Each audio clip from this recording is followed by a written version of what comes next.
नमस्कार, मैं राजू चित्रा खबर हरियाणा से आज गुरुग्राम में हूँ।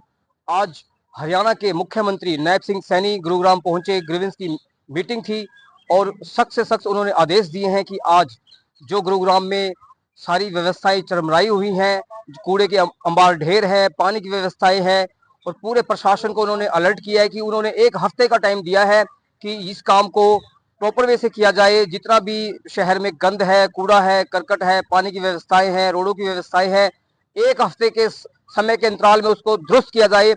उसके बाद वो अगर दुरुस्त नहीं हुआ तो वो खुद उसे आकर चेक करेंगे और कड़ी से कार्रवाई की जाएगी। मैं राजू चित्रा, खबर हरियाणा, गुरुग्राम।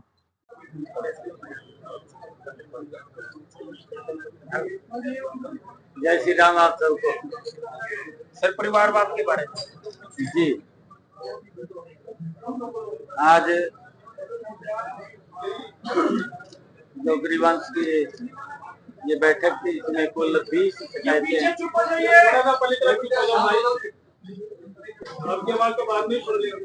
20 शिकायतें आई हैं और जिन शिकायतों में से सुन करके 19 का समाधान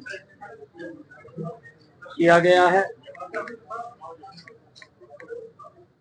और एक शिकायत जो लंबित रखी है उसके लिए भी उपायुक्त महोदय के नेतृत्व में एक कमेटी बनाई गई है। उसका भी समाधान शीघ्र करके वो बता दिया जाएगा।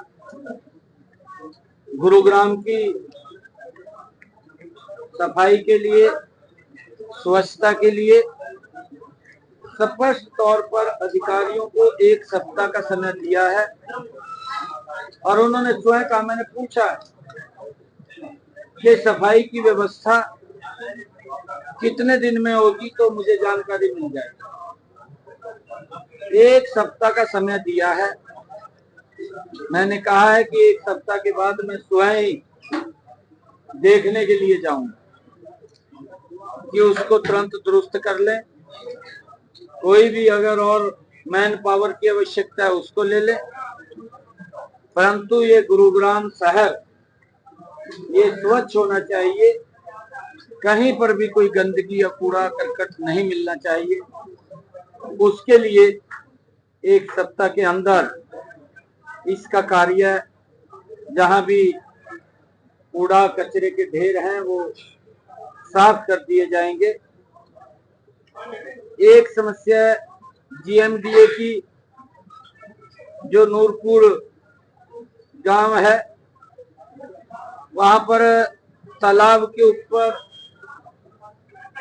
वो अवैध कब्जे का शिकायत आई थी। वहां पर पटवारी साहब ने जाकर के गलत पमैश उसने किया और उसके कारण से एक मकान गिरा, परंतु उसकी जो पमैश थी वो सही थी। वो पटवारी की लेगली के कारण हुआ है और जब उसकी लेगली के कारण हुआ है तो उसके ऊपर कार्रवाई के लिए भी हमने कहा है कि तुरंत उसके ऊपर कार्रवाई की जाए। और एक नगर निगम को जमीन का हस्तांतरण वो करने का विषय आया था, चाहे उसके अंदर ये बलदेव की प्रॉपर्टी थी और उसके अंदर हमने कहा है कि ये जो मेगाफाइल्ड गार्डन है, इसकी जो भी वहां की समस्या है, अगर वो कार्य नहीं कर रहे तो उनकी प्रॉपर्टी को अटैच किया जाए और अटैच करके लोगों को वहां पर इसकी सुविधा दी जाए। लोग सफर ना करें। हमारी सरकार का ये स्पष्ट संदेश है कि लोगों की जो जो भी समस्याएं हैं, सरकार का दायित्व है कि उनका समाधान, उनका सरलीकरण किया जाए और उसको लेकर के अधिकारियों को अभी इसमें बातचीत हुई है और उसका जल्दी ही वो समाधान हो जाएगा।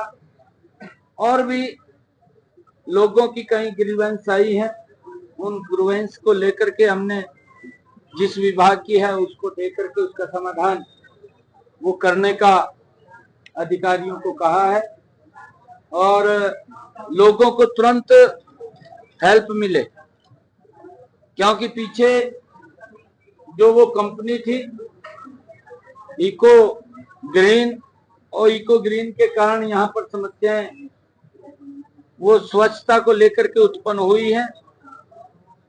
उस कंपनी को भी कड़ी कार्रवाई उसके खिलाफ होगी और हमने अब स्वच्छता को जल्दी ही उसको व्यवस्था को दुरुस्त कर लिया जाएगा। लोगों को किसी प्रकार की कोई ये समस्या नहीं रहेगी, ये राहत देने का काम हमारे अधिकारी करेंगे। 10 दिन पहले भी शिकायत नगर निगम कर्मचारियों को टाइम दिया गया था कि शहर की सफाई व्यवस्था दुरुस्त की जाए, तब भी 1 हफ्ते का टाइम दिया गया था, लेकिन फिर वही व्यवस्था है, फिर 1 हफ्ते का टाइम दिया गया था। 10 दिन पहले भी सचिव साहब आए थे सर, चीफ सेक्रेटरी भी मुख्य सचिव DN प्रसाद साहब आए थे, उन्होंने नगर निगम में कॉन्फ्रेंस। मैंने कहा है ना, 1 हफ्ते के बाद मैं स्वयं विजिट करूंगा। सर आज आपने हरी झंडी दिखाकर काफी गाड़ियों को रवाना किया है, लेकिन आरोप ये लगाए जा रहे हैं कि जो निगम के ऊपर निगम के अधिकारी हैं, क्योंकि पुराने जो ठेकेदार थे उनका प्रभाव अभी भी है, वो कोऑपरेट नहीं कर रहे जो नए ठेके जिनको नया ठेका दिया गया स्वच्छता के लिए। अधिकारियों को इस बात से सचेत कर दिया है कि आप लोगों ने लोगों को सर्विस देनी है। अगर किसी का प्रभाव आपके ऊपर है तो उसको दूर कर दें। हमने जनता के प्रति जवाबदेही है हमारी सरकार की, और लोगों को वो राहत मिले, क्योंकि लंबे समय से इस कूड़े को लेकर के लोग बहुत आहत थे, त्रस्त थे, परंतु 1 हफ्ते के अंदर आप भी देखेंगे तो उसके ऊपर गति से काम होगा। और